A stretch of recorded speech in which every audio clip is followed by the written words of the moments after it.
Phasmophobia's latest major update completely changed how photos work. No more spamming easy salt pictures for cash. There is also a large emphasis on capturing unique photos for a perfect game, now making it much more difficult. In this video, I'm going to take a deep dive into photo types, the easiest photos to go for, and strategies for getting these photos. I will also touch on some of the math behind some of these photos, as even just some value from a few photos adds up a lot over time, even if you don't go for a perfect game. Now here's a quick overview for photos.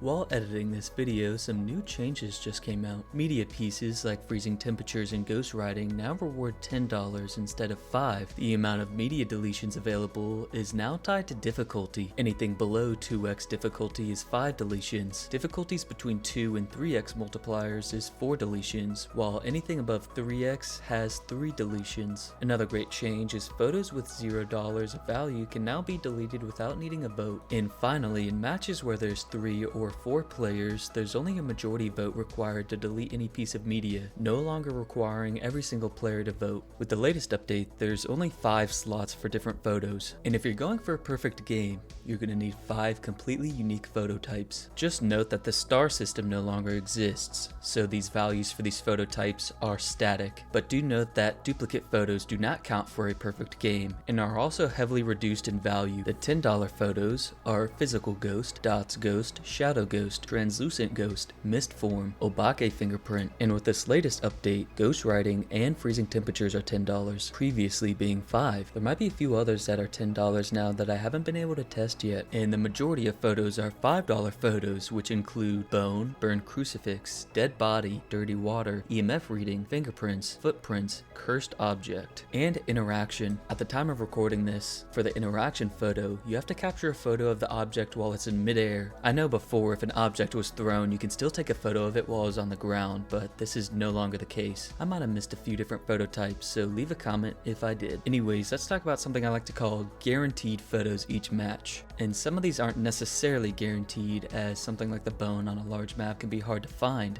or a cursed object not being on the map due to a high difficulty. But generally, I would say these guaranteed photos can be the bone, EMF reading, burned crucifix, and a cursed object if you end up having one. Best case scenario, you'll get all 4 of these photos, and worst case, you'll only get the EMF reading and burned crucifix. Outside of these sort of guaranteed photos, I would say the best thing to go for is getting a ghost photo either during a hunt or during a ghost event. As I mentioned before, there are different types of ghost photos, so depending on the ghost event, you might be able to get a shadow ghost while also getting a physical ghost, and have both of those count as unique photos. It will tell you what type of ghost photo you got in the journal, and it's pretty self-explanatory as well. Now, outside of getting lucky with a ghost event or testing your luck during a hunt, there are also multiple forms of evidence that can be photographed. Things like ghost writing, freezing temperatures, or UV fingerprints or footprints. And yes, the UV fingerprints and UV footprints count as separate unique photos. And if you're playing multiplayer and have had a few casualties, make sure to take advantage of any body photos you might be able to get. Most games, the photos won't be too bad, as you'll get some of those guaranteed photos, maybe get an evidence or see a ghost event, but the real challenge is no evidence runs. For the 5 photos of a no evidence run, I'd say go for the bone, burned crucifix, EMF reading, ghost photo, and maybe even try getting an object thrown. This can be very difficult as it's very map dependent and ghost room dependent. Things like cursed object won't exist, and there's a lot of randomness that is simply out of your control. I'd say this is probably the hardest piece of media to complete on very high difficulties. My advice is just work with what you have. If you're not getting the easy photos and struggling, you're just gonna have to move on and try again the next game. And as someone who was always the group photographer for hundreds of hours, I have to say always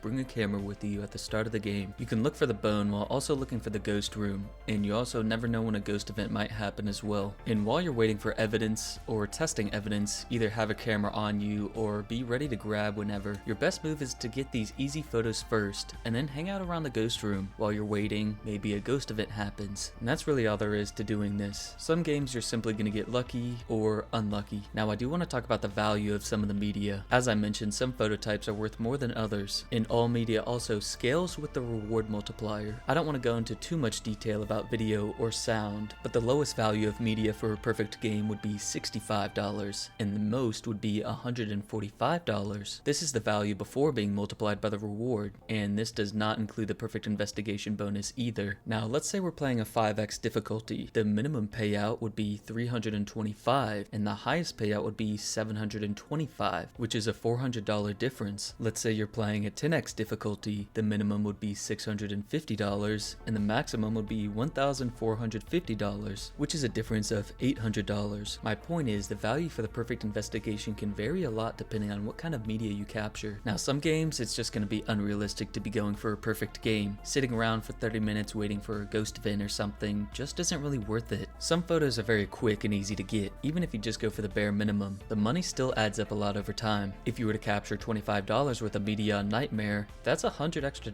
which is the equivalent to a daily challenge. Now I know that's not that much money, but just think of it like earning $100 extra in 100 games is $10,000 extra in XP, or even consider that $100 extra over 1,000 games. If you were to average around $2,000 per game, that extra value would be about 50 full games worth of money and XP. My point is that it adds up a lot over time, even if you don't get those perfect games, and especially considering it's much more difficult, there are going to be a lot of situations where you're not going to be able to get the perfect game. It's just still worth it in my opinion to go for a few easy things and then call it and go to the next game if you're struggling. Anyways, I think you get my point, and I hope this was somewhat helpful, as I feel like I've seen a lot of people discuss how difficult the photos are to get and how perfect games are almost not worth going for some games. I'd like to know what you think. Are perfect games worth going for? Should they increase the value or make it easier? Leave your thoughts in a comment below, and if you liked this video and found it helpful, please consider leaving a like or even subscribing. And as always, thank you so much for watching.